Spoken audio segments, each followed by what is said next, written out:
Is up, everybody? Welcome back to another episode of the MMA show here on the Run for Your Sports YouTube channel. Thanks for joining us. As always, I'm Draftcheat, joined by Titletown and Keg, and we are talking about an absolute banger of a card, pay-per-view event, UFC 276, two title fights, and a lot of other good fights as well. Going to break them all down from a DFS and betting perspective. Keg breaking it down betting wise, Title breaking it down DFS wise, and hopefully picking some winners on this beautiful Saturday morning. Title, what's going on, man? These are different, DC. These are different. Obviously, every Saturday I get excited for, but man, it's not very often I lose a little sleep looking forward to this. Best pay-per-view card of the year, two title fights, a live final trip on the line, big boy prize pools throughout the industry. Man, it's going to be a fun one. The co-main event and the main event are in the wrong order, unfortunately, but hey, that's all right. Still get to find out who wins. Volkanovsky, the trilogy, Volkanovsky and Holloway. That should be a banger. Main event, I don't know. I don't have as high of expectations for, but top to bottom, insane fights. Time to pick some winners. Time to make some money today. It's going to be a fun one. Yeah, a stacked main card. The pay-per-view portion of it is fantastic. But even the few fights leading up to that, I think are very, very strong. I love when we get a loaded card like this. So it's going to be an absolutely fun night. Win or lose, it's going to be a fun night, but obviously hoping to be on the right side of it. Keg, what's going on, man? I'm doing well, bud. I find time to handicap when I'm not scrolling through your Twitter feed. But aside from that, things are well. Yeah, woke up and fired a few off today. I was excited, getting ready to talk UFC. Had some thoughts going through my head, but we're on to the fights. We do got to try to keep the show within 90 minutes, so we'll do our best. No more small talk. Let's get into it. First fight of the night in the women's division: Jessica Rose Clark, -160 favorite over Julia Stoliarenko. This card does start off with two women's division fights and then 10 men's fights in a row, which I kind of like it that way. But anyway, back to this fight. Rose Clark, Stoliarenko. Let's go to you first, Keg. What do you see here from a betting perspective? Yeah, I felt like we've been on the right track for a while now, but we never really went back and did the research. But this is good. Yeah, I know what you're gonna say, and I'm excited for it. Yeah, the judging since COVID has been off. We can all agree on that. That said, women's MMA, especially volatile. So I went back and did the research on every women's MMA fight, aside from the real upper echelon, since January 1st, about 7 months. We would have bet the split decision prop 37 times. In those 37 fights, we would have won 10, lost 27. So the price on those props used to be around plus 475. That would have put us up about 21 units through 7 months. The sports books are starting to realize how volatile women's MMA is right now with the judging. They moved the base price down between that 375 to 400 range. Even still, with that new base price, we would probably still be up 10 to 14 units. But the rub is, it's a system. If you're going to do it one time, you have to do it every single time. And that's what I'm going to do. So I'll be on the split prop in every women's fight, unless we're talking about Shevchenko, Nunes, Rose, that caliber. So that's the auto bet, right? Ends by split and plus 375. As far as who I think wins the fight, pretty clear that Stoliarenko, what she'll need to do in the fight. She can't really win rounds. So she's going to crash the pocket. She'll work for takedowns to try to use her BJJ. If she can't get the takedowns, she'll pull guard. She'll invite you into grappling exchanges because she knows it's probably her only real path to victory based on what she's shown us thus far, right? So Jessie Rose Clark, definitely the better striker. Is she great? I'm not sure yet, but the boxing's looked sharp lately. She's strong for the division. The physicality advantage should be there. Her wrestling chops have looked better. So she probably wins the decision here if I had to guess, as long as she doesn't get caught in a sub. The line movement was wild. Stoliarenko opened offshore -205. Now Clark has taken a ton of money. It's somewhere in that -175 range. For me, the deal, split prop. That's where I'm at, but I'm going to pick Clark to win the fight. The value's long gone, but I'll pick her to win the fight.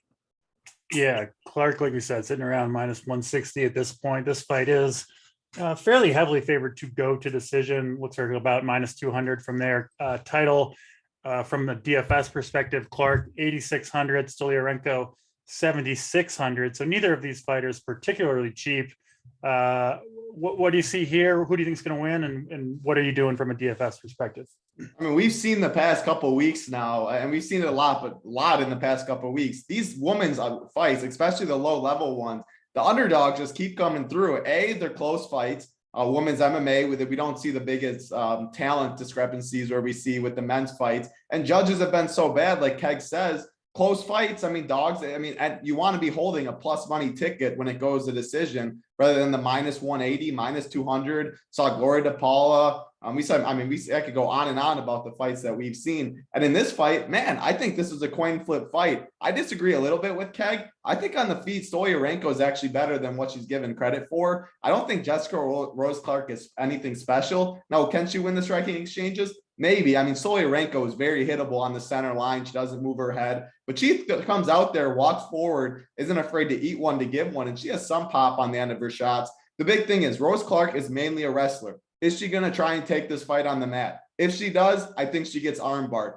8 of 9 Stoliarenko's wins are by armbar. Look at Rose Clark. Her last loss is by armbar. Stephanie Egger, pretty solid. But man, if Rose Clark's going to try and wrestle, stay on top the whole time, I think Stoliarenko does find an armbar at some point. Now, Stoliarenko can get her own takedown, which I'm not necessarily sure she can. I think she can dominate this fight on the mat. But I'm getting plus money. I'm getting the more dangerous fighter, who I think is Stoliarenko, has more paths to a finish, and she's $1,000 cheaper in DFS. It's definitely a dog or pass for me with Stoliarenko.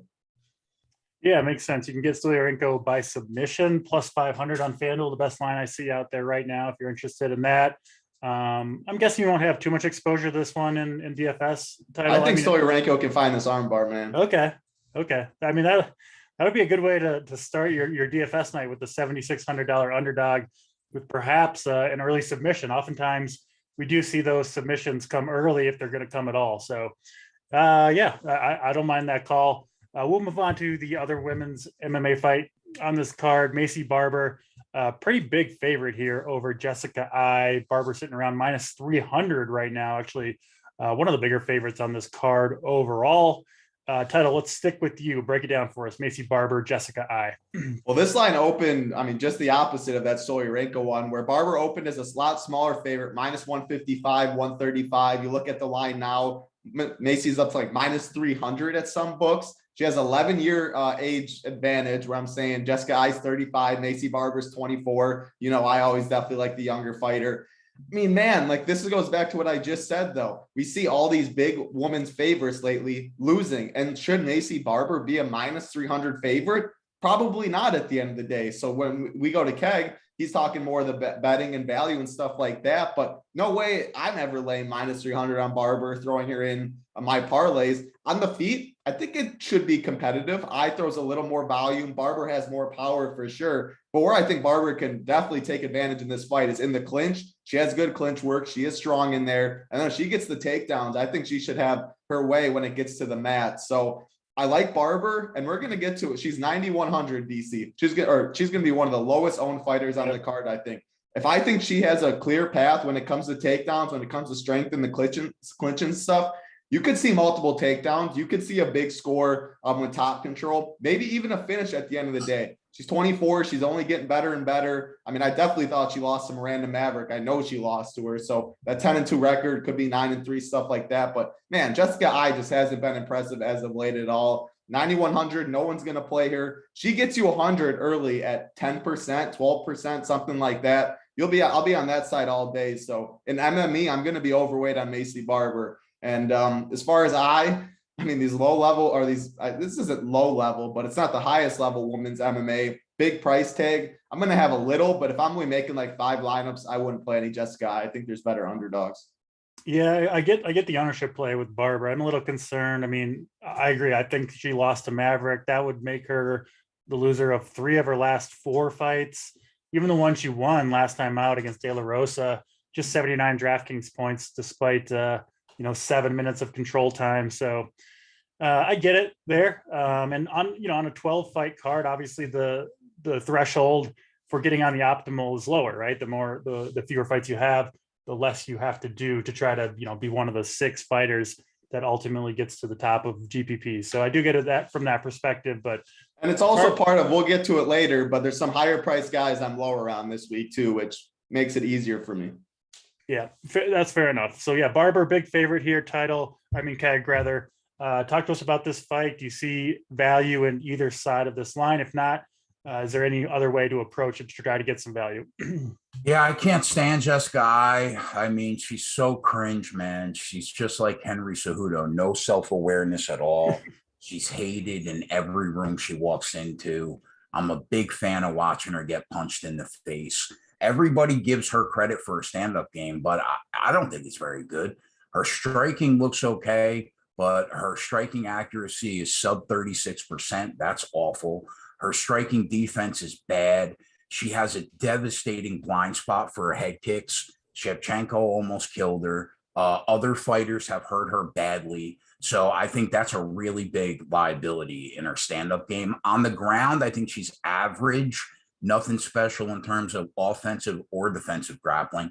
On the flip side, Dana White put entirely too much pressure on Maycee Barber when she first entered the promotion. He basically crowned her the next superstar in women's MMA, set her up for failure. She came into the promotion. She reels off 3 wins, right? And then she really, really needed a performance in that Maverick fight. And she didn't do it, man. She got the win, but a lot of people think she lost. I agree with you. I think she lost. It wasn't even that's one of the biggest robberies I've ever seen. There's not even a discussion on who won rounds 1 and 2. I agree. So thus far from what we've seen, when Maycee Barber's at her best, like Title said, she's using her physicality, the clinch game, her top control. I think that's her path to beat opponents up on the ground, because despite the bill of goods we were sold, her striking game isn't next level. It's average. So the odds open offshore minus 155. Since then, she's taken a ton of money. She's a $3 favorite. Do I think that Maycee Barber wins the fight? Yeah. Would it shock me if Jessica Eye stole it? No, it would be dog or pass for me, though. I'm going to pick Barber to get the win because, man, if she loses this fight, it's a really bad look. The hype is over. So, but for me, the split prop plus 370, that's the way I'll be going. Yeah, that makes some sense. We'll move on to the final 10 fights, and picks up in a hurry here. We go to Uriah Hall, who is a big underdog to Andre Muniz. Minus 340 or so. So big line here. This fight, Keg, is also heavily favored to finish inside the distance. I'm seeing fight doesn't go to decision, sitting around minus 500 or so. So expecting fireworks between these two. We'll stick with you, Keg. Break it down for us. Yeah, we've done a good job of knowing when to fade Uriah Hall or back him, but he isn't that good. He's never lived up to his potential of what he should have been when he was in his prime. Now 37, he's getting up in age. Yes, he's won 4 of the last 5 fights. But the thing is, and I was talking about this last night, in MMA, when you look at the wins and losses and you don't study the tape, you see that he knocked out Lewis, for example, in the 3rd round. If you watch that fight, he lost every minute of every round until he got knocked out halfway through the 3rd.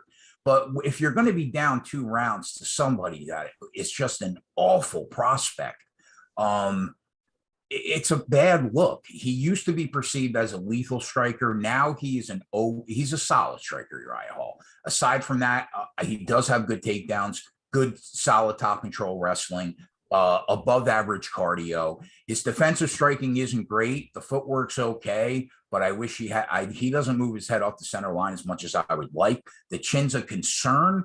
And he's been dropped 4 times. And if you crack the button, you can drop him. Muniz, obviously, human boa constrictor. He's one of the best in the planet right now for MMA jiu-jitsu. He wants to come inside, work the takedown. If he can get you to the ground, He's going to choke the last breath out of you, or he's going to take your arm with him when he leaves the cage. Jacare Souza, Damian Maia, they were the best at it for a decade. The torch now has been passed since they've gotten older to a couple people. Andre Muniz is one of those people. So he opened up minus 225 since then. He's taken about 80 cents of money, $1. So the question here is, can Muniz get Hall to the ground? If he can, he's going to have Uriah Hall playing defense for a while, and we know that he's got the skills to tap him out, right? If he doesn't tap Hall out, that doesn't necessarily mean that he can't win, because he can control the fight on the ground probably and steal rounds that way. But I think Uriah Hall will feel comfortable because he's the better striker on the feet. Andre Muniz will invite him inside. When that happens, he'll probably blast the double. And as long as he has enough time to work, chances are he's going to submit you. So 4 takedowns per 15 minutes, that's good enough for me. I'll take Muniz by submission in that minus 105, minus 115 range. Because, we should have time to work. Now, one last note, people have asked me, do you think it's a concern that Andre Muniz has been knocked out multiple times? Not really, because it hasn't happened in 8 years. So the answer is no. Aside from that, I've got nothing. Yeah, it's not often you see a fighter favored to finish a fight by submission, which Muniz is sitting around, like you said, minus 110 or so right now. So I do kind of like that bet. I think it is the most likely outcome for this fight, but it is reflected in the odds. So I at least wonder how much value could be left there, just given that it's rare to see that type of line out there. Title, I'm sure, or I'm guessing at least from a DFS perspective, you're going to have interest in these two, given the high probability it seems that this fight finishes inside the distance. Obviously, Muniz, the favorite to come out on top in that one, 9,200. You mentioned the low ownership for Barber. You're going to see Muniz, I'm sure, way higher owned than Barber in that same price range. What do you see between these two, and what are you doing for DFS? Yeah, I mean, Keg broke. This is as good, as clear of a clash of styles as you get. Muniz wants it on the mat. If it's on the mat, 1 takedown, it's probably over. I mean, he was the first one to submit Jacare Souza. He didn't only submit him, he took his arm with him. The dude's grappling is just out of this world. It's on the mat, his transitions to the back, his wrestling solid, his takedown entries are good too. I mean, the dude is legit when it hits the mat.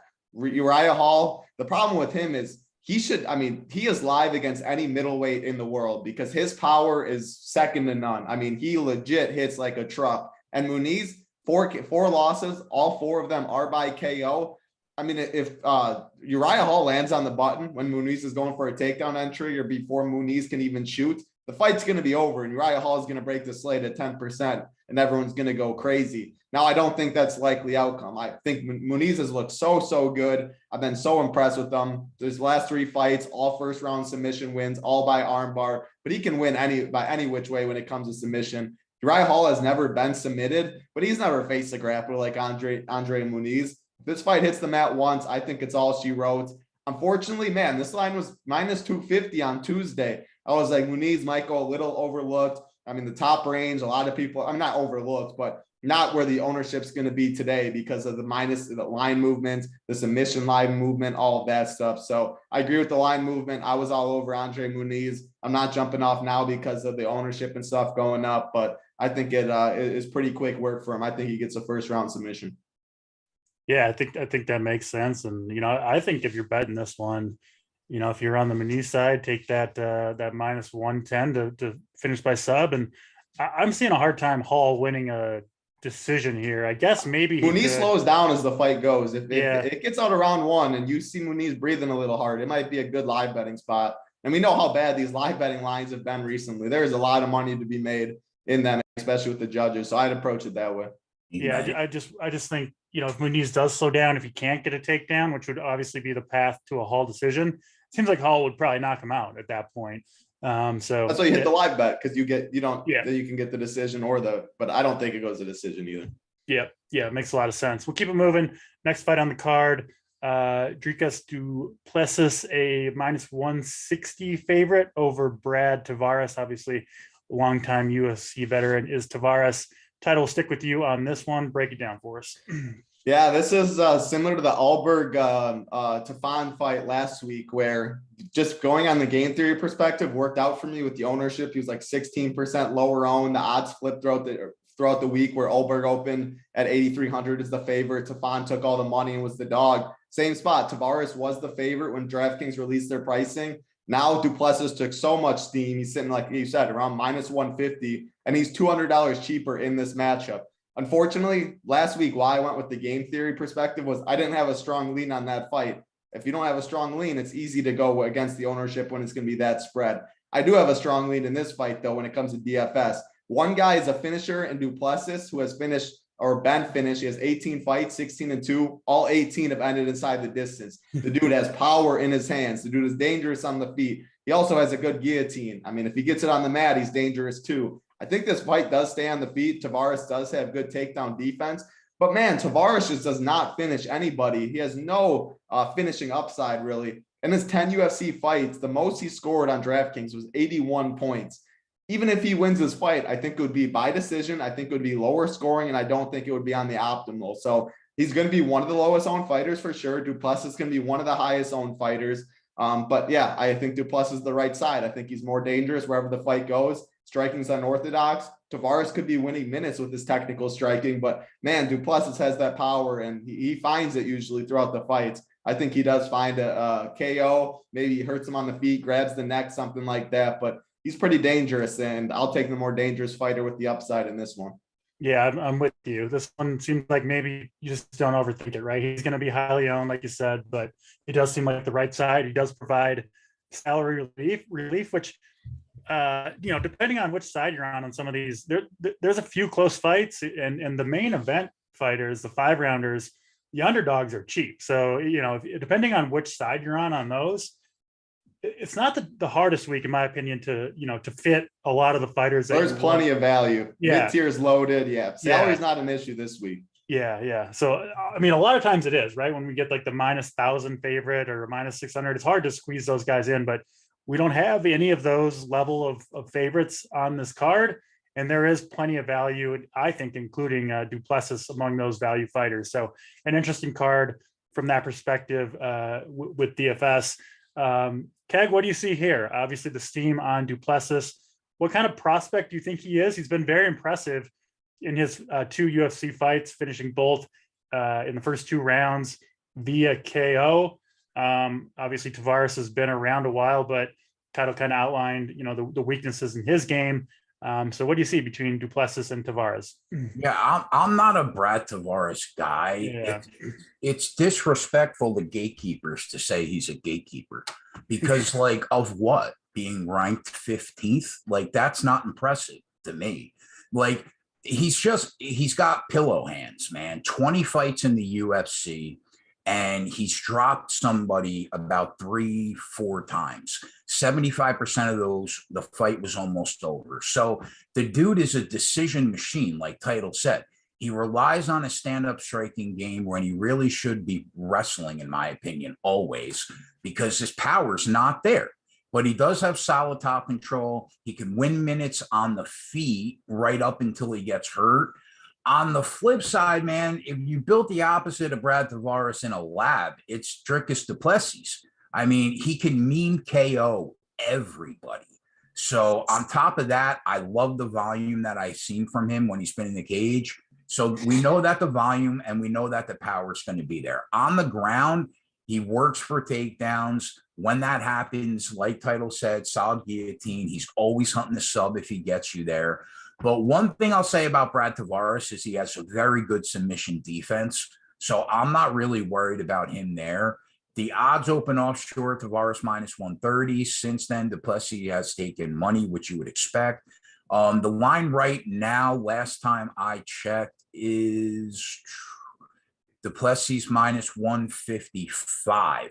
I guess that's probably closer to the number that it should have been all along. Yeah. Listen, I think that while Tavares is a decision machine, it's alarming how little he threw his hands against Omari Akhmedov last time out. Title said 18 fights, 18 finishes by win or loss. So naturally, you scratch your head when you initially look at that fight doesn't go the distance line at plus 105. And at that point, it was only because Tavares was a decision machine, but the market realized that.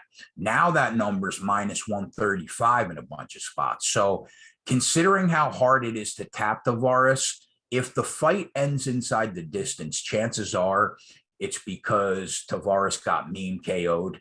So I think the much better option is Du Plessis by KO at plus 165. Now, that was plus 190 when I did the write-ups earlier in the week. You've lost a little bit of value there, but still, if you ask me for one angle in the fight, it would be Du Plessis by KO in that plus 165, plus 170 range.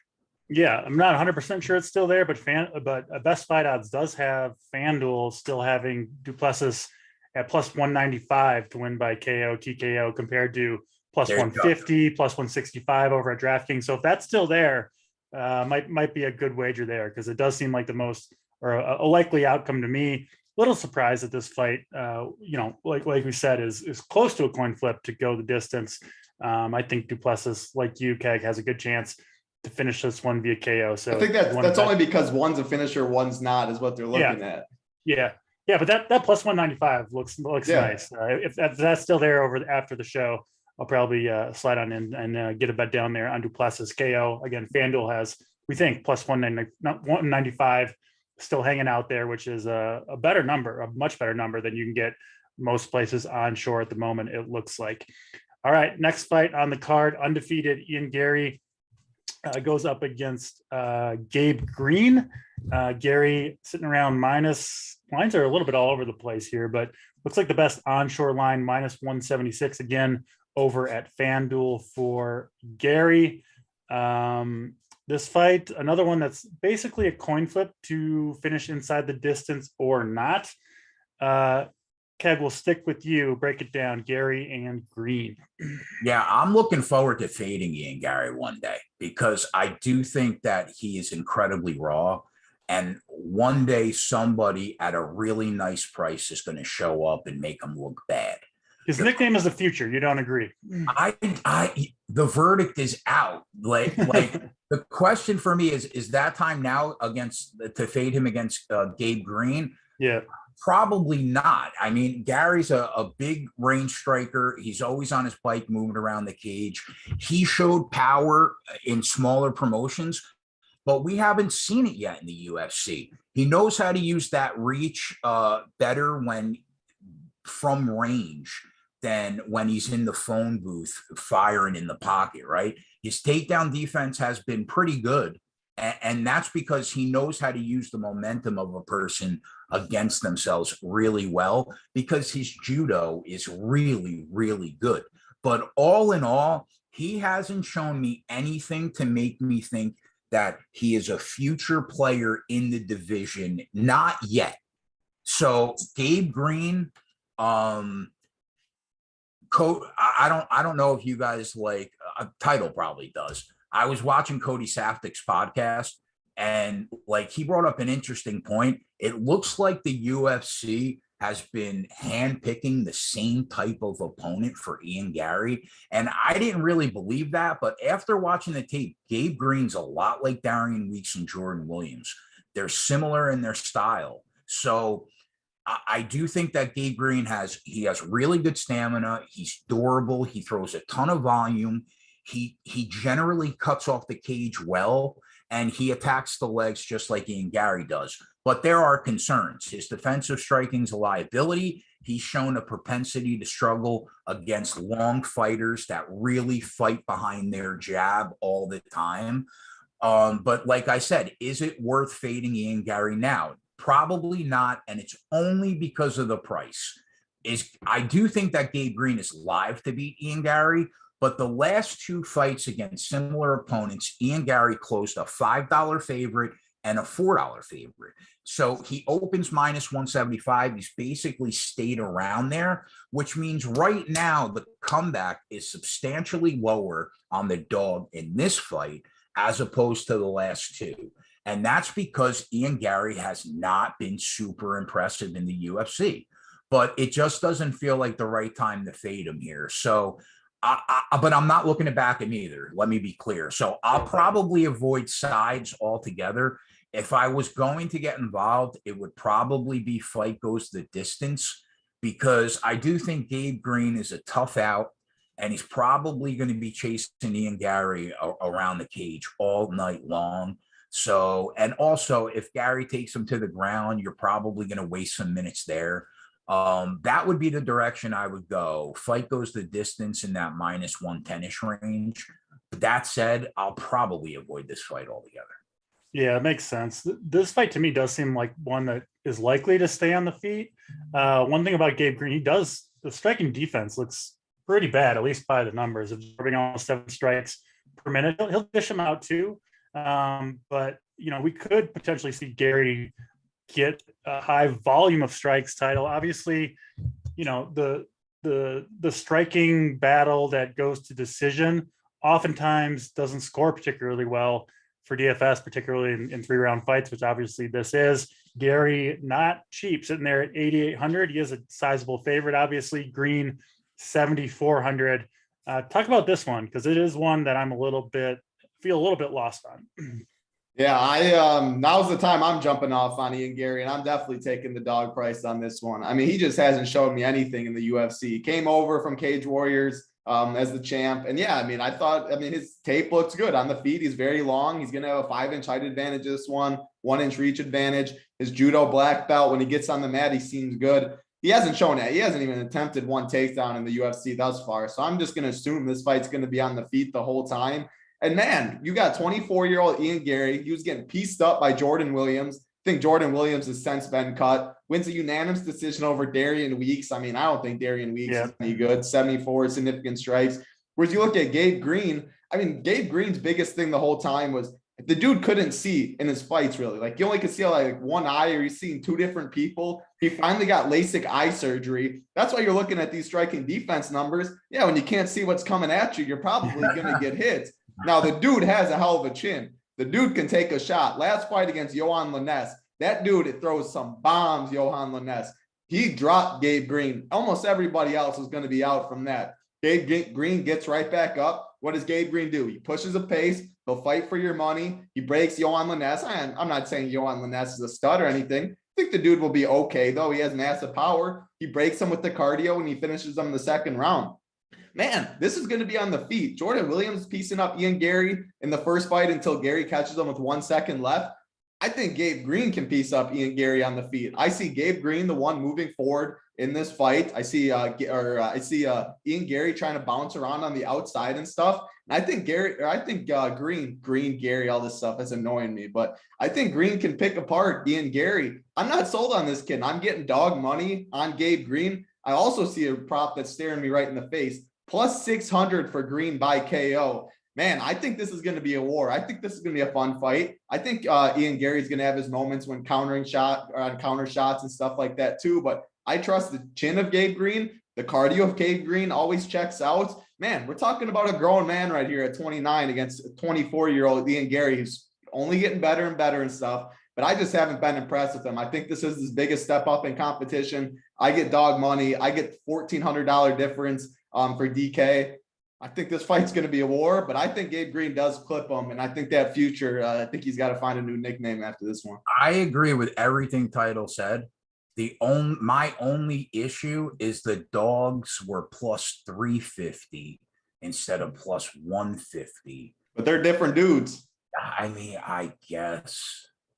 Yeah. I came in very on the fence on this one. Title, you convinced me. Good arguments. 2 points awarded to Title for his breakdown of Gabe Green over Ian Gary. And I'm jumping on board, Title. Gabe Green. Look at the dog money. Like, if anything, I think it's a coin flip fight. Like, you convinced me. That's your job on the show. So good job there. I'll be joining you on the Gabe Green, and always willing to buy into a good narrative. Being blind while fighting and no longer being blind while fighting seems like a pretty good one. So yeah, if you can see what's coming at you now, yeah, you're a better fighter than when you couldn't. Otherwise, it's like DC and Siege out there with your eyes closed, just winging horrible punches. You don't want to bet on that. Or JSU putting with someone in his way, not seeing the cup. Yeah, exactly. So I'll be in on Gabe Green, and he does provide some nice salary release, 7,400. And like I said, if it does go his way, it seems at least somewhat likely he can land a big one and maybe get the KO finish early. So like the call on Gabe Green there.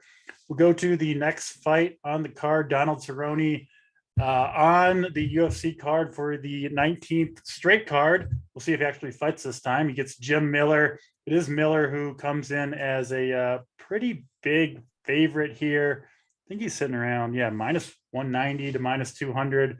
We've been trying to fade Donald Cerrone, or at least I have, for the last couple months, and we'll probably do it again here, but we'll see. Two longtime veterans. These guys did fight back in like 8 years ago or something like that. I believe Cerrone finished him via head kick. I don't really think that's too relevant anymore, although I personally think Cerrone has, not that like Miller's a much better fighter than he was then, but I think Cerrone has really obviously declined. So minus 200, minus 190 feels kind of like a big number to lay here, Title, but I do like the Miller side of this. And I think there's a decent chance it could finish early. It is favored to finish inside the distance. Cerrone and Miller. Go ahead, Title. I mean, that's the problem, though. We had Joe Lozon against Cowboy twice. Of course, we get Cowboy back on the card. But Cowboy was the favorite. We were on Lozon because of the dog money and that stuff. Now what? And Lozon and Miller are like the same fighter, too, is the thing. Exactly. Now Miller's minus 200, whereas we got Joe Lozon at plus 140, something around there. That is a huge price difference. Like, you think I'm going to lay minus 200 on 38-year-old Jim Miller at this point in his career? No chance I'm doing that. I like a lot of dogs on this card. So from a betting perspective, how I look at it as I think Jim Miller round one makes a lot of sense. Cowboy, a slow starter. Jim Miller's hands have looked good as of late. Man, I mean, when I say like good, like it's not like he's world class with his hands and stuff, but Nicholas Mata, he knocked out him in the second round. Nicholas Mata came in as a pretty good boxer. Everyone thought Miller has to get on the mat. Mata's going to box his face in. Knocked him out in the second round, knocked out Eric Gonzalez in the second round. I think this fight does stay on the feet. Cowboys always had good defensive grappling. Miller has good grappling himself as well, but I think these two guys stand in the pocket, bang it out, or it just really takes like 4 minutes to get used to where they start feeling each other out. Miller doesn't overcompensate himself, put himself in position to get hurt. But the thing is, Miller should take this fight over from the second it starts. I think he can beat up Cowboy, put him out 2 minutes, 3 minutes. I think Cowboy's absolutely broken. You know, we're on the same page. We talked about it all the time. I think this could easily be his last fight in the UFC, and I wouldn't be surprised one bit. His mind is on other things for sure. However, Jim Miller, he slows down as the fight goes on, and he slows down bad. Cowboy's always had good cardio. If he can survive the first 1.5 rounds in this fight, I think Cowboy can take over the fight, maybe a good live betting spot. It is worth noting, this fight is at 170. If this fight was at 155, which no way Cowboy would make that weight cut again. He already cut the weight twice. He looked awful on the scales. Now at 170, you do favor Cowboy a little bit. He has the 5-inch height advantage in this fight, 1-inch reach advantage, or 2-inch reach advantage in this one. But man, like, I just can't pick Cowboy at this point of his career from everything we saw. He looked awful against Alex Morono. We've been fading him the past, we wanted to fade him against Joe Lozon. We couldn't see the fight. I just don't think his head's all the way into MMA anymore. Whereas Jim Miller, man, he's still going to be fighting for a couple more years, I think. This dude loves to fight. He's on a 2-fight winning streak. His hands are getting a little better. Just give me the guy that I know is invested in the sport, that I know is training all the time, whereas not the guy that had 2 tough weight cuts in the span of 2 months. The guy that isn't, I don't think his head's all the way in it. The dude that could be dropping his gloves at the end of this fight, the end of the day. So it's Jim Miller for me, but I'm not laying minus 200. I like the favorite bet. Miller round one would be my favorite, and take a sprinkle that way. But 2 old dudes throwing down, it'll be fun to watch, but it's tough to cap. Yeah, if you need convincing to go to the Miller side, just click on Donald Cerrone's on DraftKings and look at his picture, and you'll want to bet on Miller, dude. He actually didn't look that bad on the scales this time, I thought. But because of 170, yeah, exactly. Yeah, you would never cut because he wasn't going to fight. He said like in the post conference or the post fight interviews at Austin, Texas, they were like, are you rebooking this fight, or when are we seeing Cowboy? He's like, no, this fight is not getting rebooked. We won't see Cowboy for a little while. He doesn't want to cut that weight again. And then Bobby Green drops out 170. He said, I'll take the fight. But man, there's just too much going on. I think Miller probably flatlines him. Miller was supposed to fight Green. Yeah, Bobby Green. What was the line on that one? Do you remember? Minus 300 plus Bobby Green. Okay, that's what I figured. Trying to show you where Cowboys at them now. Miller's the Giants' favorite. Yeah, exactly. I mean, Bobby Green's a stud, but yeah, exactly. Yeah. Keg, I mean, I'm wondering where you're at here. I'm guessing you're not willing to lay that minus 200 on Miller. It just seems like a foolish move to just so many unknowns, I think, in this fight. But me and Title on the Miller side. Which side are you on? I think you were, going to fade Cerrone, at least in the second booking against Lozon. But where do you stand between Miller and Cerrone here? Yeah, the most surprising thing about the line is the fact that it's at 170 pounds and Cerrone's a plus 160 dog. I think that really tells you where the odds makers and the betting public are at right now with Donald Cerrone. So listen, I really don't want any part of backing either of these guys with my money at this age. Donald Cerrone was knocked out by somebody's shoulder in less than a minute. And while I do love the guy to death, he was dead to me from a betting perspective from that point on. Jim Miller was the only guy I thought about taking, and it was probably going to be first round sub, but I just didn't like the price. To me, it wasn't worth it because I think this fight is going to be pretty volatile, and nobody knows how much these guys have left in the tank past 8 or 9 minutes, considering how long in the tooth they are, right? So now that being said, Jim Miller has looked better in the second round of fights lately. And if I was going to pick somebody to win the fight, it would most certainly be Jim Miller, definitely. But I like the total. I like the under 1.5 rounds at plus 115. I listen, Jim Miller should win this fight, but if Cowboy won this fight in the first round, it wouldn't shock me. No, so not at all. Yeah, I mean, so I waited because I would be surprised. I would say if he won first round, Cowboy did, I'd be a little surprised. It wouldn't shock. But he's 38 Jim Miller, so I hear you. Right, exactly. So I waited to see what the FanDuel line was because I wanted to see what the fight doesn't start round 3 prop was. And they're making you pay like 45 cents for 2.5 minutes. At that point, if I was going to bet this fight, it would be the under 1.5 rounds at plus 115. But I do believe that the winner of this fight will have the most wins in UFC history. So I think I'm just going to sit back and enjoy the fight and keep my money in my pocket. Yeah, they have almost identical records. Miller 34-16, Cerrone 36-16. One additional little piece that makes me want to back Miller here is just the fact that he was willing to accept the fight with Bobby Green, a scary dude.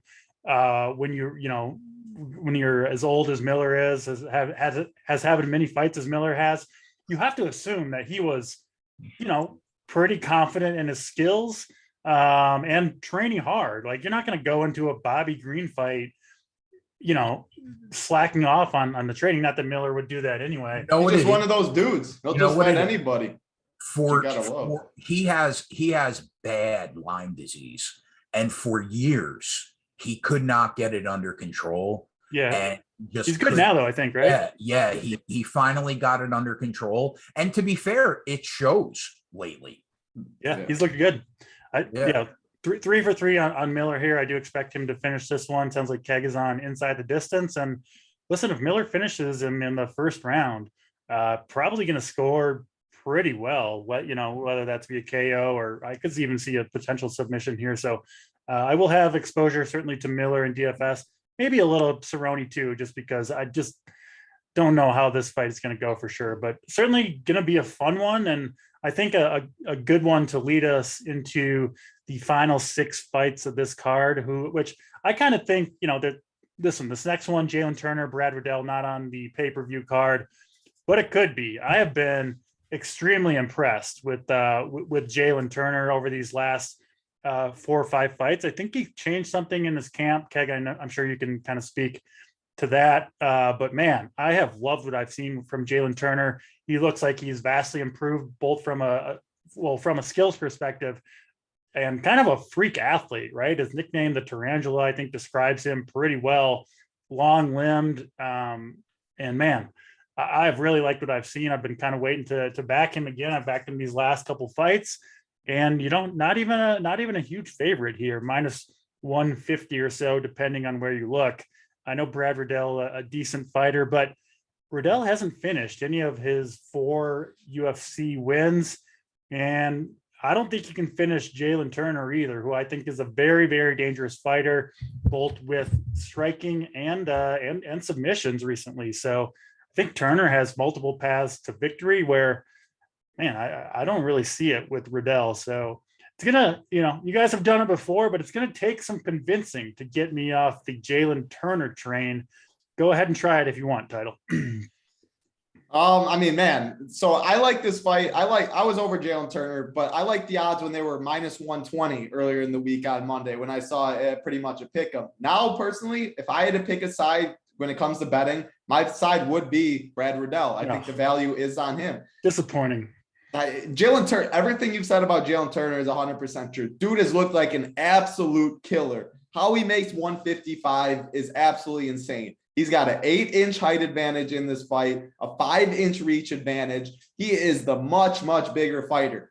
He's dangerous at range. His knees, his kicks, his power, all of that is very dangerous. If Jalen Turner wins, I think we see a highlight reel, first round KO. His submission game is pretty decent too, even though I do think these dudes stand and bang for the majority of the time. This is a fight you want for sure in DFS. The thing is, man, like everyone has seen this with Jalen Turner. He has all the hype in the world right now. The line is going against him. I think people forget how good Brad Riddell is at striking, man. This dude is dangerous. He's a coach, city kickboxing. The dude is as scary as it gets at range. Technical wise, if this fight goes past the first round, we've seen Jalen Turner slow down as the fight goes. Brad Riddell will not slow down. He will just pick you apart. How many times has Jalen Turner been knocked out?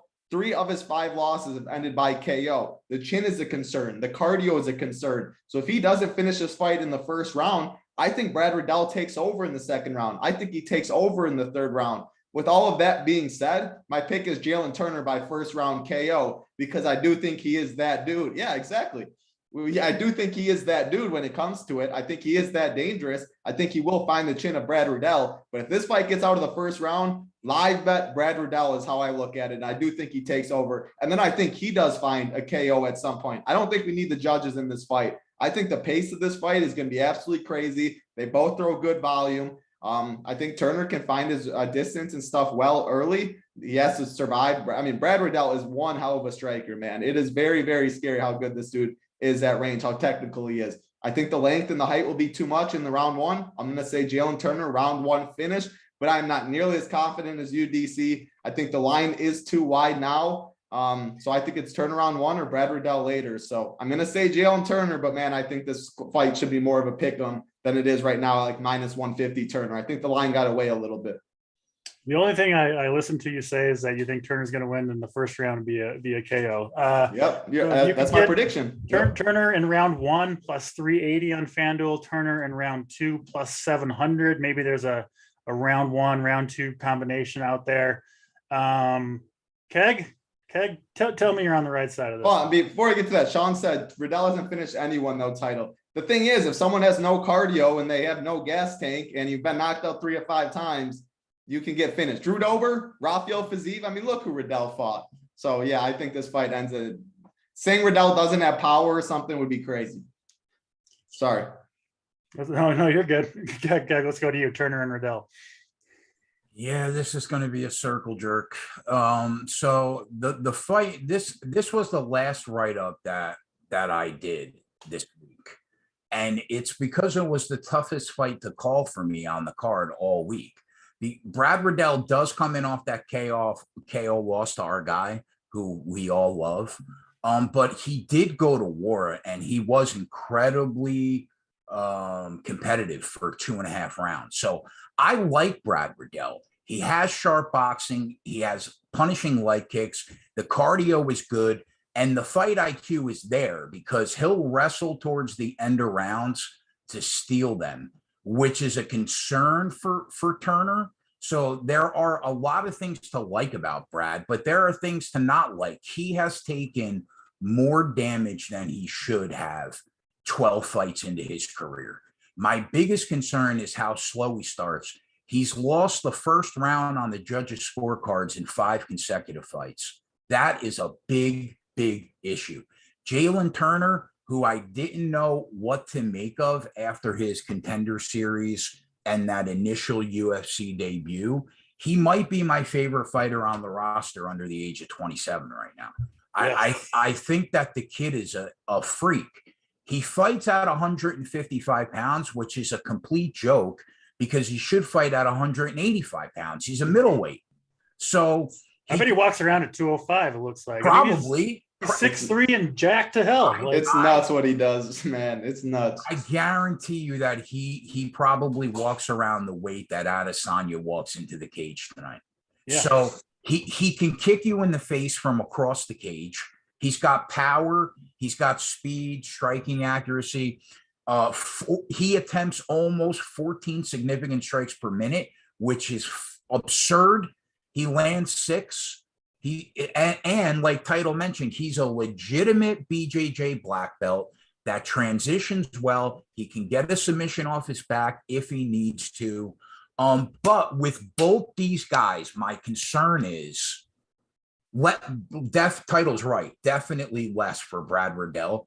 My concern is the strength of his opponents thus far in his career. So if you want to bet on Brad Riddell, you don't bet him. You bet him live. He's a notorious slow starter. And if we know anything about live betting MMA, the price will be fantastic going into round 2 if history is any indication, right? So considering the way that Jalen Turner comes out of the gate, that's not going to change here. So that would be my advice. If you want to back Riddell, take him going into round 2. I assume he'll be between +3 and +450 going into round 2. And that will be way more attractive for you. But that's if it gets to the second round, because he's incredibly hittable. He takes a ton of damage in the first round of fights. So I'm going to pick Jalen Turner. This kid has grown on me by the day, although I'm concerned about his caliber of opponent thus far. But I do think he's got a real chance in a few years to be special. So I'm going to take him. I think you could either take him by KO at +230, but I do think that the sub is a possibility. So if you want to back yourself up, I think inside the distance at +150 is probably the safer route. Yeah. But yeah, I mean, it was a tough one, but I'm going to go with Jalen Turner. This is one of my favorite fights of the year. I think this fight is as good as it gets, man. That's what I'm saying. Yeah. This fight's going to be nuts. I'm excited for it. And, I wish, as far as I know, I haven't seen a market for like future champs, but if I could get a nice big number on Jalen Turner, I would get 155 just so loaded, but I hear you, man. That's the division right now. And it's not even close. Yeah. Islam, Oliveira, I mean, all those. Sean says, how can you say that Malarkey isn't Riddell level when they Sean's always in here. I love Sean, but man, these comments today are a little tough. What does that mean? The fact that they went to a decision means that they're on the same level? I mean, that's silly. All right, go ahead. Sorry. Regardless, get on the Jalen Turner train. It's going to be a fun ride, kicking off, leading up to rather the main card, the pay-per-view card. And the pay-per-view card does start with a banger. Sean O'Malley. We've been riding this train, I think, pretty much the whole time. He's been, outside of the really kind of fluky, I don't know, calf kick loss. He's been really, really impressive. Actually, now I think about it, Title, maybe you might be on the other side of this one, but O'Malley sitting -300 over Pedro Munoz, who is a good fighter himself. O'Malley, has a ton of hype behind him. He's a super flashy fighter, looks flashy, does a good job of marketing himself. And sometimes, you could see perhaps overinflated lines for a fighter like O'Malley, who just has all the hype in the world behind him. I think kind of rightfully so, but nevertheless, he is a fighter that you would think the public probably wants to back in general. Title, let's go back to you on this one. O'Malley and Munoz. Do we see another O'Malley calf Achilles brutal loss here as a big favorite? I mean, I don't wish that upon anyone, but for all the reasons you said, I think this line is way too wide. For all the, I mean, Sugar is great for the sport of MMA, and he's not just one of those guys that does all the talking. The dude's striking is absolutely legit. He's only getting better. Like, he's great and all that. But you're telling me he should be minus 300 after beating Raulian Paiva, Chris Matinho, the punching bag, who then Guido Canetti knocked out in the first round and is now cut. Thomas Almeida, Chito Vera, he got finished in the first round because of the leg injury, all that. Eddie Wineland, who just retired. I mean, go down the list of who Sean O'Malley has beat. And then go to Pedro Munoz, his last fight. Dominic Cruz, Jose Aldo, Jimmy Rivera, Frankie Edgar, Aljamain Sterling, Cody Garbrandt. Like, that is the cream of the crop. Now, I don't know if you can call Cruz and Edgar the cream of the crop anymore. I mean, Dominic Cruz is what? He's almost one fight away from another title shot, man. He's still getting the – I'm not the biggest Dominic Cruz guy either at the end of the day. Frankie Edgar, though, that fight was back in 2020. So, it's been a little time. He wasn't at the prime of his career. But you get what who's winning, Frankie Edgar or Chris Matinho? Frankie Edgar or Thomas Almeida, you know what I'm saying? Like, it's night and day who these two are fighting at the end of the day. When I see someone this big of an underdog, and I think he has multiple paths to victory, calf kicks, the first thing. Pedro Munoz does some of the nastiest calf kicks in the sport. Sugar Show has no calves. He has the smallest calves you see. There's a path to victory right there. I don't think this fight hits the mat. That's the problem. We talk about handpicking opponents. We were saying with Ian Gary and stuff, they are handpicking opponents for Sean O'Malley. They're saying, Sean, we don't want you to get a wrestler, or Sean's probably saying, I don't want a wrestler. I want someone way smaller than me. O'Malley towers over this guy, has a massive height advantage, 5 inches of height, 7 inches of reach. So we don't want someone that's going to take it to the mat. Munoz has BJJ black belt in grappling. If it hits the mat, Munoz is going to style on him, probably sub him, but he just doesn't shoot for takedowns. O'Malley, the height advantage, the reach advantage. Munoz, very, very hittable on the feet. O'Malley's probably going to just bounce around, try and piece this guy up. I do not think he finishes Pedro Munoz, though. Pedro Munoz has never been knocked down in the UFC. Not only has he never been knocked out, he has never been knocked down. Do I think Sean O'Malley is going to be the first one? I don't think people are knocking out this dude, Pedro Munoz. His chin is absolutely insane. We've seen he couldn't even knock out Chris Matinho. The ref had to stop it. Matinho just kept eating those punches, walking forward and all that. If Pedro Munoz eats those punches, walks forward and delivers calf kicks for days, he gets up to 10, 15 calf kicks. You have to be worried about a minus 300 each and every time he eats a calf kick. Is this calf going to survive? Once his movement goes, it gets harder and harder for him to fight the style he wants to fight. If Pedro Munoz hurts him, he has power in his hands, and he finds a guillotine. That guillotine Pedro Munoz has is absolutely insane. I think he would finish it that way. At the end of the day, I just think this line's way too wide. Yes, if gun to my head, who am I picking? Sean O'Malley or Pedro Munoz? Of course I'm going to pick Sean O'Malley. This is betting, though. This is DFS. Sean O'Malley's going to have one of the highest owned fighters. Yeah. Pedro Munoz is going to be one of the lowest owned fighters. The price difference is what, 2,400 or something? Look at the line movement. I think Sean's just going to keep getting steam all the way up until fight. Steve will do it. Now, boys guy put like 250 G's on Sean O'Malley. Like, that's just the person Sean O'Malley is. Man, Pedro Munoz hasn't looked great as of late. He's looked slower. He is very hittable. I do think Sean does probably piece him up with the jab for a while, but each and every low kick Pedro lands could be the end of the fight. He has power in his hands. If this fight somehow hits the mat, I think he can submit him too. I see multiple paths for this big of an underdog, so people won't like it for sure. But I'm going to say Pedro Munoz does get it done. A bold call from Title. I like it. I think good points there. What I really want to know, someone needs to do the research on whether calf size is correlated with being knocked out via calf kicks. I mean, he's had, even before that Chito Vera fight, he has had problems with the calf kick in the past. Yeah. Like, this isn't just speculation. Like, no. And they hurt, man. And he's not, look at what, if you go back and watch the Pedro Munoz, Jimmy Rivera fight, for anyone that didn't watch it, it took like 3 calf kicks and Jimmy Rivera's leg was toast. This ain't your normal calf kicker. Pedro Munoz, his calf kicks are nasty, man. Would be a fun way to start the main card with a big upset from Munoz via the calf kick. I don't know if you can find that anywhere, but maybe you can get. I wish you could. Yeah, maybe with your friends. You know, if you're watching this with your buddies, see if you Yeah. can get a big old line. Give me 20 to 1. Yeah, on the Munoz KO via calf kick. We'll see. Keg, talk about O'Malley and Munoz. Yeah, Pedro Munoz is a very good striker. I think he also has a very good submission grappling game, but he just never uses it. He doesn't want to take you down. He prefers to strike. He's got power. The cardio is rock solid. And he's one of the most durable fighters that we've seen in the UFC in a long time. Sean O'Malley, I think, from here on out, will now have to prove that the hype is real. Is he elite? Not yet.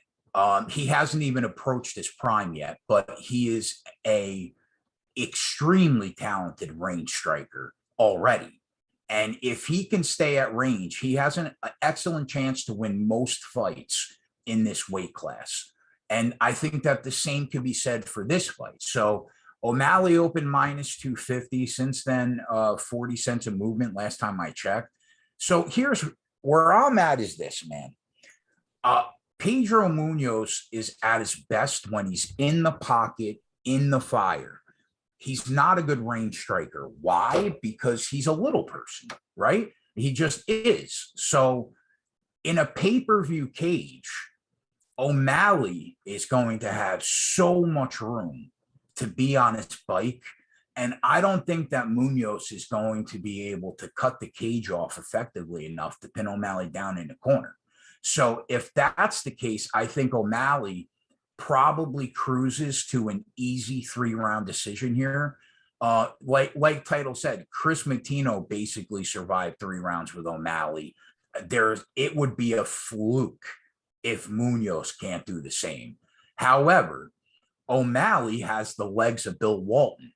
So that's a problem. And Pedro Munoz, as little as those legs are extremely powerful. So I do think that there is a path where O'Malley gets hurt badly by one of those leg kicks. I looked for doctor stoppage lines all week. I couldn't find any. But the Munoz KO at 9-1 has to be live because of how fragile Sean O'Malley is from the knees down. So what I did on the spreadsheet was I took O'Malley by decision at +200, which was available last night at Caesars. I'm not sure if the line is still there. You have to check. Took him at +200 by decision with a quarter unit comeback underdog hedge on Pedro Munoz at 9.5-1 by knockout, because I am concerned about those legs. But if O'Malley, if his legs aren't a problem, I think he's going to cruise to a decision here because I just don't see how Munoz gets to him. Yeah. I do think it is O'Malley by decision or Pedro inside the distance.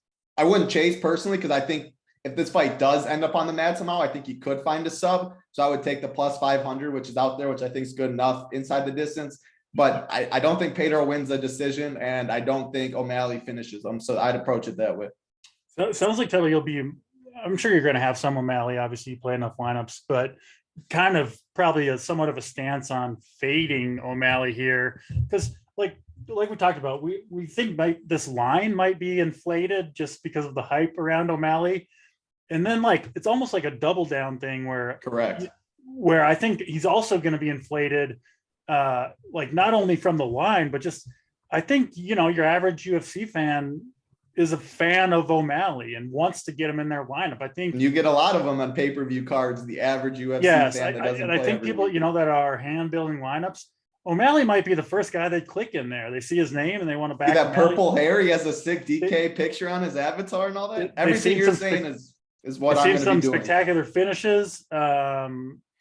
So I do think his ownership will be inflated. And I mean, O'Malley's not going to shoot for takedowns. So, if you're fading him, you're mostly just fading a finish, right? If Munoz can get to the end of the fight, it's going to be kind of tough for O'Malley, I think, to get there at 9,300. Obviously, he could land, 130 strikes and get the big decision win. But we got Cody in chat saying he's the best striker in the UFC already or something like that. So yeah, maybe I'm on the wrong side. Wait, is that what you were laughing at too, Keg?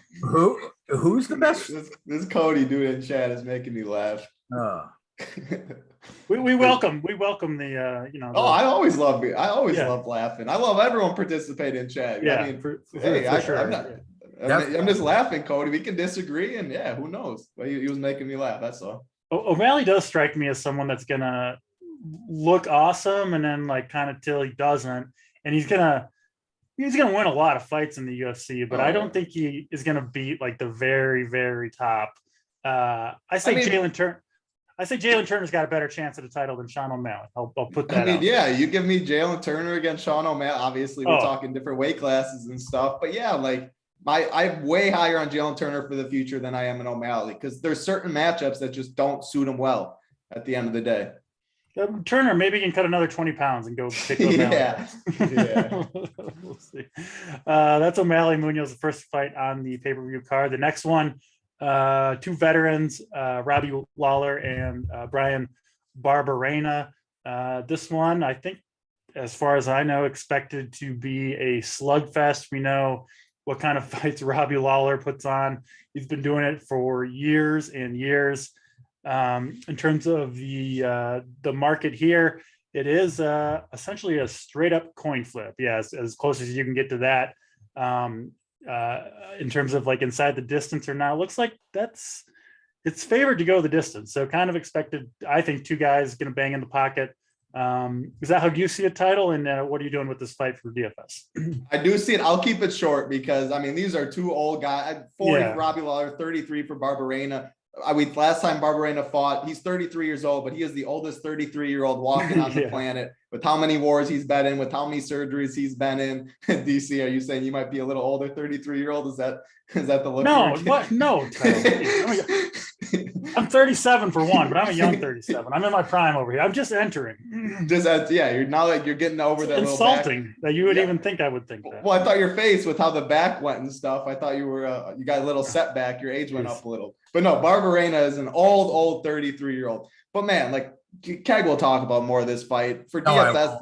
I'll keep it shorter than you, I promise. 8,500, 7,700. I think we get a war. I think these two meet in the center of the octagon and just throw down. I think one of these, so this fight's supposed to go to decision. I like the prop. I like it. It finishes inside the distance for a little plus money. I just think at the end of the day, 40-year-old Robbie Lawler, been in wars, Barberena, been in wars. I think these two are just going to keep slugging it out, throw over 100 significant strikes, and eventually one of them goes down and one of them gets finished. How you look at this fight, though, for DFS, 7,700 Barberena. This is now a pick'em at -110. He is going to be way more popular than Robbie Lawler is when it comes to DFS-wise, just because of the line, just because of the price. For that reason, in a close fight, game theory-wise and GPPs, I think Robbie Lawler is the better play because of all of that. Barberena was my pick. But I made this pick and I had that prediction when he was plus 105, when he was plus 110 a couple of days ago. Now it's a pick 'em. So now it's like, man, I want more Robbie Lawler than I do Barberena. But I'm going to be overweight on this fight. I think it's a war. Barberena is my pick, but I think Robbie Lawler is the better DFS play with game theory, with ownership and all of that. And salary doesn't matter, we said this week, DC. That 800 goes a long way a lot of weeks. I don't think it goes a long way. How many dogs are like so far this card? So, I'll say Barberena, but I think we see violence. I already know how this fight ends. It's going to end the last 10 seconds of the fight in round 3. Crowd's going wild. They both agree to slow down. It's like the announcers are going crazy. What a fight. Both these guys are trying to get that $50K check for fight of the night. Yeah. You know what I mean? And it's going to be a tough card to do that for, man. For sure. But this could be it, though. That's got to be the plan. I wouldn't be shocked if these guys have already talked about trying to get that check. So I think you'll see a very entertaining fight. But yeah, one that, it's a coin flip for a reason. And I get your points with the game theory for DFS. I don't have a strong lean either way. I think it does go to decision would be, I guess, maybe the bet that I would pursue. Keg, what are you doing with Lawler and Barberena? Yeah, I'm probably going to pass the fight, but I mean, listen, Brian Barberena you can make the argument he just lost to a 41-year-old Matt Brownie. So, I mean, on the flip side, Robbie didn't look great against Nick Diaz. I just think Brian Barberena was never good.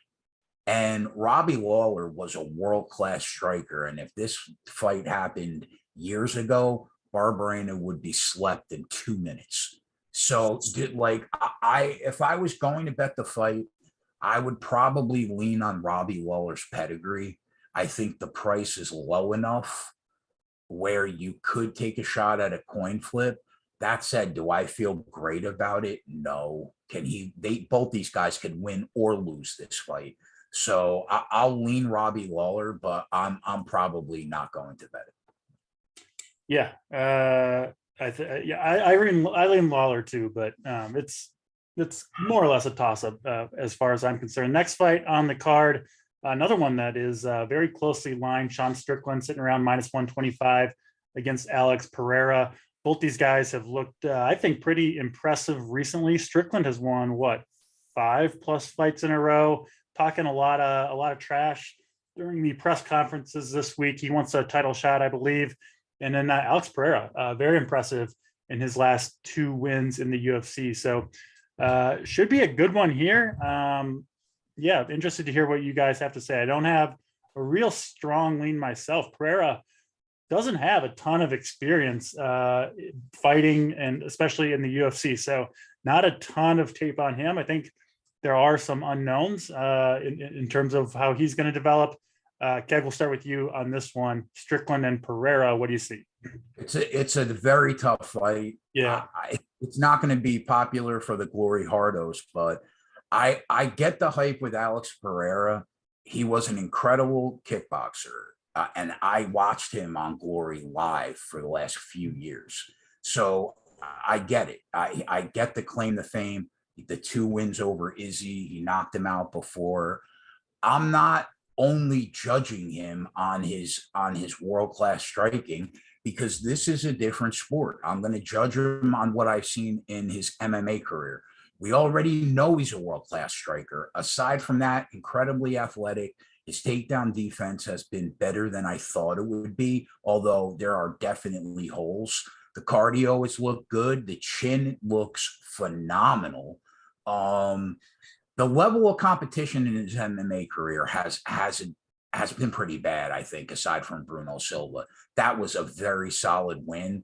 Other than that, we know what he is, but we're still learning what he isn't when it comes to MMA. Yeah. Flip side, like you said, what a run Sean Strickland's on. Obviously, the level of competition has not been incredible, but the fact remains the dude's lost 1 fight in 5 years. So I don't think he's great at anything, but he's looked phenomenal in these fights. Is he a striker on the level of Alex Pereira? Not even close. He's nowhere near as technically sound. But he has sick cardio. He also has a phenomenal chin and a very underrated takedown game. So if he wants to get this fight to the ground, I think he will, as long as he's not getting knocked out coming in to get the takedown. Because if you could take Uriah Hall down 4 times, and you could take Court McGee, who is just a grinder, down 3 or 4 times, you shouldn't have an issue getting a tall, skinny Alex Pereira to the ground. So the odds open Strickland -175. I think we can all agree that was a little absurd. Since then, it's slowly gone down somewhere around a pick'em last time I checked. It's a tough one, man, because Sean Strickland has such a clear path to victory. If you told me that Strickland was going to stand there for 3 rounds and strike, I would say that he either loses a dominant decision or he gets slept. But MMA isn't that cut and dry. like I said last night on the show, 2 well-timed takedowns can win this fight for Sean Strickland. If I was the coach, my game plan would be make him work hard in round 1 and eliminate the space by grinding him up against the cage, using that cage control. After that, an early takedown in round 2, chances are, if he's there, he's probably not working his way back up to his feet. And Sean Strickland is definitely live for a submission, should he be able to get it to the ground. And another well-timed takedown in round 3. If that happens, Dana White's master plan is blown up. Sean Strickland will fight next. But will that happen? Like, I don't know, because Sean Strickland is not the smartest dude in the room. Now, I have heard 3 people in his camp, 2 training partners and another fighter at the gym, say, I'll tell you right now, he's going to go in there, he's going to take him down, and he's going to submit him. He knows what he shouldn't be doing. Now, that could definitely happen if this fight plays out that way, and he's smart enough to do that and not strike with Pereira for 15 minutes. So listen, it's tough.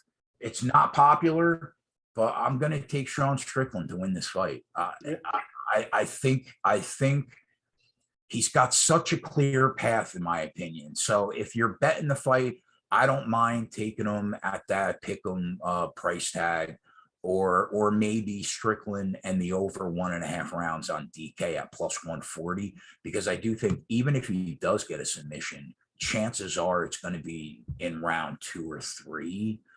Incredibly tough fight. I understand if all the kickboxing hardos are like, this guy's a joke, but yeah, that's the way I'm going to go. Yeah, Strickland, FanDuel does have a +950 for Strickland via submission out there. So that's an interesting number if you want to take a long shot bet. Title Strickland, Pereira, what do you see? Another sad one with the line movement, where last Friday Strickland was +115. I'm on Strickland. Strickland has been an RPS hero, big Strick daddy, 5-0 since he's came back from his motorcycle accident. Been on him all 5 fights. The dude's just a junkyard dog at the end of the day. He will fight for your money. He has cardio for days. He has a head that does not get knocked out. What, I say all that, and Alex Pereira could come out here, knock him out in round 1, and I would not be surprised at all. No, but I'm getting pretty much a coin flip. It's about -120 now.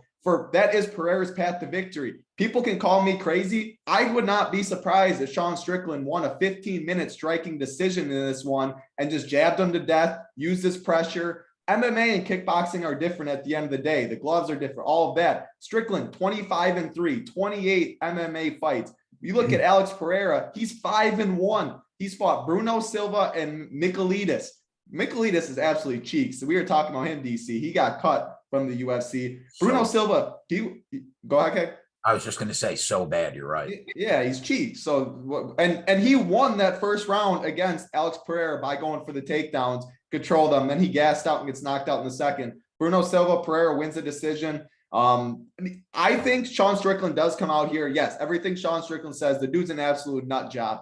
However, I do think we're talking about the Pereira fight. UFC wants Pereira versus Izzy. After that press conference, it is very easy to market Sean Strickland to Israel Adesanya now. Strickland gave himself a lot of money in the bag if he wins this fight from how he acted. I mean, he 10-8'd Israel Adesanya at the press conference. That dude knows how to talk shit, man. People don't do that to Adesanya, and he owned him in that aspect. I think Sean Strickland is smart enough to know, you take this man down, it's your world, you can submit the guy. He's a striker at heart. The dude he loves to brawl. The dude is a very, very good striker. He thinks he can outstrike anyone. I think he can outstrike Alex Pereira on the feet. Like I said, hot take, probably. I think he just can't eat the big shot, and I'm going to trust his chin to do so. I think the forward pressure, I think his jab, I think he does end up taking this fight to the mat, though, and then it's completely his world. So I thought he had so many more paths to victory at +115. It's really sad now seeing the line going to -120, same as the Duplessis fight when I was on that earlier. But man, how do I jump off someone that I had as a dog earlier? He's treated me so well, 5-0. It's Strick Daddy's time, man. I think he gets this done. I think he finishes this fight. Yeah, I'm going to roll with Strickland too, especially cheaper on DFS. It seems like he has more paths to victory. And I don't know, some of these guys that, try to, come off as like complete assholes, raise the hype. It does seem that can wrestle. It does seem like they typically deliver in these kind of high profile moments. And so I wouldn't be surprised to see Strickland do the same thing, probably fighting for a title shot. I think almost certainly, I would say. It's a title fight now. I mean, yeah, if there was any doubt before the press conference. And that makes me more likely to think he'll implement a smart game plan when you're that close. Obviously, if he's not confident, he's certainly good at faking it coming in. So it sounds like 3 for 3 on Strickland, but a very closely lined fight between those two. All right, let's get to the two main events, co-main events of the evening, the trilogy fight, if you want to call it that. Is it okay to call it a trilogy if one guy won 2 of them?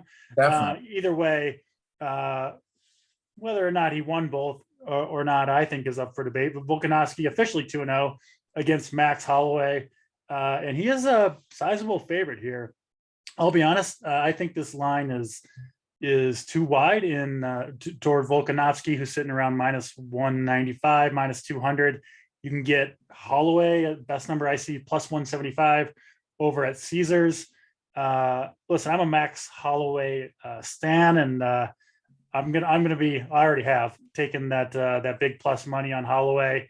Title, I think you are on the other side, so let's go to you here.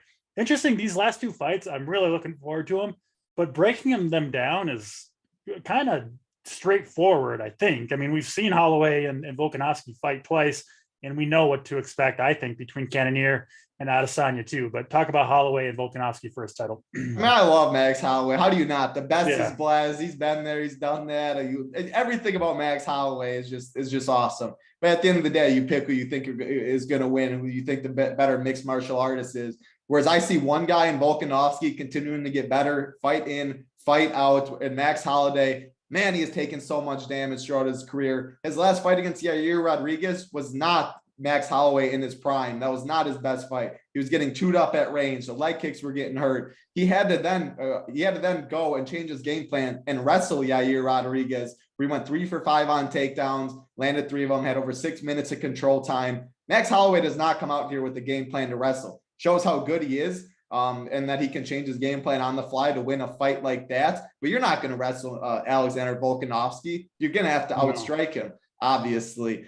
Volkanovsky, man, I think the game plan's just there. I think he has more paths to victory. The leg kicks, Holloway is susceptible to the leg kicks. Volkanovsky throws very good ones. Volkanovsky's striking just keeps getting better. What he did to Korean Zombie that shouldn't be legal, man. He absolutely killed Korean Zombie. And I think we do see Volkanovsky wrestle more in this fight. He had success with it. You see I agree with you. There's no way anyone can say for sure or convincingly Volkanovsky has won both those fights. Personally, I have it as. I thought the fight 1 that he did win. The fight 2, I thought very easily could have went Holloway. As close as it gets. Holloway won the first 2 rounds for sure. I thought Volkanovsky won the next 3, but easily could be 1-1 going into the trilogy. However, Volkanovsky had success with the takedowns with wrestling. I think we see that more in this fight. I think he can get the better of the exchanges on the feet. And I just think he has way more pass. I think the leg kicks, I think one guy's getting better where one guy, I mean, obviously these weight cuts take so much out of Max Holloway, as we've seen. He's done this so many times, though. I'm not too worried about that. That's not changing how I'm looking at this fight. But one guy getting better where I think one guy might not be at his prime. One guy is more past the victory in Volkanovsky. I think he gets it done. Yeah, the athletic difference between the two is pretty massive, frankly. One guy was walking around 230 as a rugby player and is now fighting. It's just nuts. Yeah. Volkanovsky is a beast. I love Volkanovsky too. It's just hard for me not to take a piece of this. Should be the main event, though. This is by far the fight that everyone wants to see in the main event, man. There's no way this fight doesn't deliver. There's no way. They could fight every single year, and this fight's going to be insane. Yeah. Whereas the next fight could be more boring. I do wonder what will happen if Holloway does get the win here. I assume they got to fight it 4th time. Run it back. Yeah. I mean, they're the two best featherweights in the world, man. Yeah. Like, sign me up for this any day of the week. Yeah, looking forward to it. Regardless of the result, I'm pulling for Holloway myself. Keg, what do you see between these two? Yeah, I mean, there's not much we can say when this is round 11, right? So, I mean, I think, though, that there is something to the fact that Holloway landed 460 significant strikes against Calvin Kattar and 260 significant strikes against Volkanovsky in 10 rounds combined, because it's really hard to hit Alexander Volkanovsky. His footwork does not look like it's anything special, but it's extremely effective. So my big concern here, and based on what I read in interviews and watching Holloway in the 2 weeks leading up to the fight, he really feels like he needs to finish the fight and not leave it up to the judges, because Max thinks that he was robbed twice. Yep. Now, clearly he lost bad in the first fight, but that second fight, if I was judging it, I would have gave it to Max Holloway in a really, really razor thin decision. So it's clear that he is not in his normal headspace that he's usually in. And that makes me think that Max is going to press and try to get a stoppage way more than he normally does. And I think that in MMA, man, if you're pressing, you're making mistakes and you aren't performing at your optimal level. And I think that's going to cost him the fight. And I know it's absurd to say it, because he just never, ever, ever gets knocked out. But if he presses too hard, I think that it could really cost him, and Volkanovsky can land something big. What Alexander Volkanovsky did to Zombie was eye-opening. That was one of the best performances that I've ever seen in the cage in 20 years. Yeah. So it's almost impossible to go against Volkanovsky when he's literally never looked better.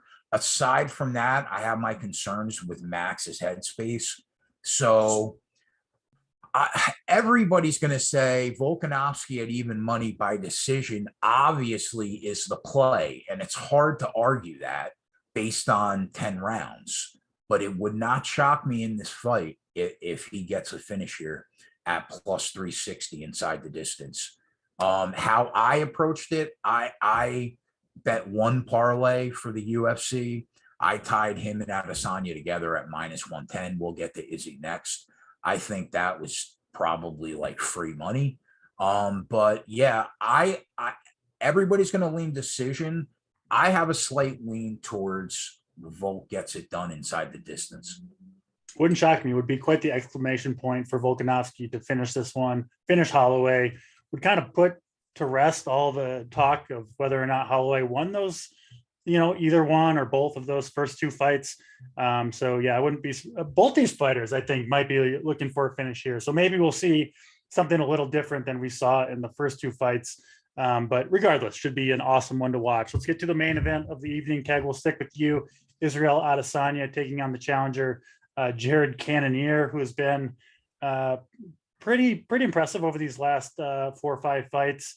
Adesanya, big favorite here, sitting around minus 500 or so. Man, Cannonier, the dude is just jacked. Wasn't he like a former heavyweight? Yes, grown ass man. Man, he looks like, I'm not like accusing him of being on performance enhancing drugs, but he looks like he is at the very least, because he's like popping out of his skin and just absolutely jacked. And you got to think he's got a ton of power. But the question, Keg, is can he touch Israel, who's one of the hardest strikers to hit in the UFC? I think bringing back shades of Anderson Silva, where Israel's fights aren't always the most exciting because he's just so elusive, can outpoint fighters. Frankly, we've seen it in the last couple of fights. Talking DFS, we'll get to title here in a second. Adesanya, it's rare for a main event winner not to score super well. It's happened 2 fights in a row now, and he's going to have to respect Cannonier's power. He'd be kind of crazy not to, I think. So I know, Title, you said you're looking forward to Volk and Holloway more than Adesanya and Cannonier, and I'm guessing maybe, Title, that's because you think this fight could potentially be a little bit of a 5-round snoozer. But let's start with Keg here.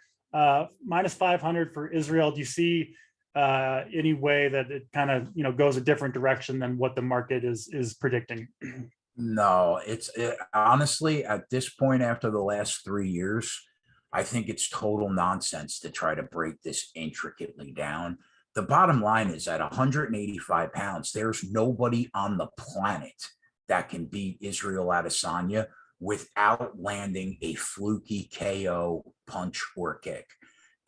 And I know everybody's going to say Alex Pereira is the exception, but I think if they do eventually fight inside a cage, that Adesanya is going to beat him up. Yeah. Deadly. Now, in saying that, can Jared Cannonier land that puncher's chance blow to stop Izzy? Of course he can. That's the name of the game in fighting. But it's extraordinarily unlikely because Israel Adesanya is extraordinary. And that's it, man. That's not a lazy take. The body of work has borne that out. So I'm not betting on Jared Cannonier to do that, especially when Jared Cannonier is getting dropped by the likes of people like Derek Brunson. So the line open $3 favorite for Izzy, taking about $2 makes sense. Although people are going to be like, he shouldn't be a $5 favorite. Why not? I mean, why not? I think he should. I think he deserves to be. So I think that the easy play was Adesanya and Volkanovsky together, or if you want to pair Adesanya up to get value down on one other fighter on the card that you like, I don't mind that. Aside from that, if I was going to bet a method of victory prop, I think you have to make a decision. I think you either make the decision to take Adesanya by unanimous decision and knockout and try to scrape, or you take a stand. I lean that Adesanya knocks him out at plus 170. I did watch tape, obviously. It's our job. And there are openings for Izzy to take advantage of to sleep Jared Cannonier. So if you're looking for another parlay piece aside from that, fight starts round 3. It was like in that minus 250 range. I don't mind that as a parlay piece because historically in Adesanya fights, they start round 3. So I don't mind that as a parlay piece, but my gut says that Izzy finds the knockout at some point in this fight. Yeah, I don't really have much more to add. I mean, I think we kind of know how this fight's going to go down. If Cannonier can land, a giant overhand, I think that could knock out anybody, frankly, pretty much anybody in the world. So he's got that puncher's chance, truly just a puncher's chance, though, for me. Title, what do you see between these two? Yeah, I mean, everything you said earlier, DC, about how I said I'll be lower on some of the upper tier. I think we could see a boring decision. That's my lead in this one, is I do think we can see a boring. I mean, Izzy's got to respect the power of Cannonier. Like you said, we've seen Izzy fight. He is fine he's just a master of his class at what he does. Distance management, point fighting. He doesn't get touched. He doesn't put himself in bad situations. He doesn't overextend, because if you overextend fighting guys like Jared Cannonier, your lights will go out. And this is where, like, I disagree with Keg a little bit, where Keg was taking some shots on Magny against Shavkat, Ige against Evlov, stuff like that. I would rather take my shot on Cannonier at plus 400 plus than I would those guys, because I think he has a legit shot. I think this line is too wide at the end of the day. Cannonier only needs to land one punch. Now, am I saying Cannonier is going to win? No, I think Izzy wins. I think this could be a boring fight like the Yoel Romero fight, where Izzy knows, if I get in a dangerous spot, if I overextend, this could be all she wrote, and my whole legacy and everything you're working at is gone, because Cannonier has that power. If he stays at range, if he does what Izzy usually does, I think he can chip away and win a very easy decision, a unanimous decision, like we've seen him do recently. So I think that we find a pretty boring fight in this fight. You have to pick, like Keg said. Do you pick inside the distance? Do you pick decision, all that? I'm leaning he respects Cannonier. We've seen Izzy do it multiple times. Now, would I be surprised if Izzy goes out there and finishes his fight? No, it's like plus 120 he is to do so at the end of the day. But you can't bet minus 500, in my opinion.